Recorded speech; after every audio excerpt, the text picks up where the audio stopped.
এদিকে তারেক রহমান কিছুক্ষণের মধ্যে বিএনপির চেয়ারপারসনের গুলশান কার্যালয়ে যাচ্ছেন। এ ব্যাপারে আরো জানাতে যোগ দিচ্ছেন শাহনেওয়াজ বাবলু। যাচ্ছি তার কাছে। বাবলু, গুলশান কার্যালয়ের এখন কি পরিস্থিতি এবং কি হতে পারে, আপনার কাছে কোনো তথ্য আছে কিনা? আরএফএল গিজার মানে চটজলদি পানি গরম, বিদ্যুৎ বিল 20% কম। আরএফএল গিজার, উষ্ণ পানির পরশ।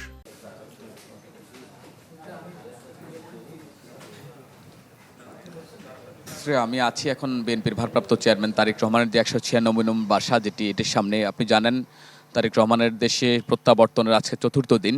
গতকাল পর্যন্ত তার 3 দিনের টানা কর্মসূচি ছিল। আজকে সকালে তিনি বের হননি। বিএনপির পক্ষ থেকে যেটি জানানো হয়েছে, কিছুক্ষণ পর তিনি বের হবেন। তিনি এই গুলশানের 196 নম্বর বাসা থেকে বের হয়ে তিনি দলের চেয়ারপারসন বেগম খালেদা জিয়া অর্থাৎ তার মা যে কার্যালয়ে বসতেন সেখানে তিনি যাবেন। সেখানে বিএনপি চেয়ারপারসনের পাশের রুমে তার জন্য একটি রুম রাখা হয়েছে। এটি প্রথমবারের মতোই তিনি সেখানে যাবেন, কারণ 111-এর পর এই বিএনপির গুলশানের যে কার্যালয়টি চেয়ারপারসনের সেটি করা হয়েছে। এর আগে তিনি 111 সময় তারেক রহমান যখন কারাগারে ছিলেন, সেখান থেকে কারাগারে যাওয়ার পরেই তো তিনি দেশ ছাড়তে বাধ্য হন, কিন্তু এরপরেই মূলত চেয়ারপারসন যে কার্যালয় সেটি হয়।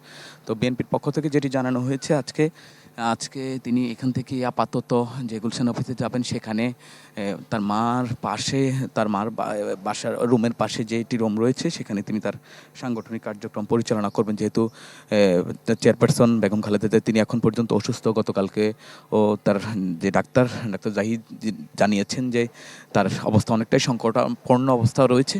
তো তিনি যেহেতু সেখানে চিকিৎসাধীন রয়েছেন, আপনি জানেন কিছুক্ষণ আগেও বিএনপির চেয়ারপারসনের ভারপ্রাপ্ত চেয়ারম্যানের পক্ষে মনোনয়ন ফরম সংগ্রহ করা হয়েছে। ঢাকা 17 আসন থেকে তিনি নির্বাচন করবেন, যদিও এর আগে বলা হয়েছিল বগুড়া 6 আসন থেকে তিনি নির্বাচন করবেন। আজকে বলা যায় এ পর্যন্ত 2টি আসনে তিনি নির্বাচন করবেন।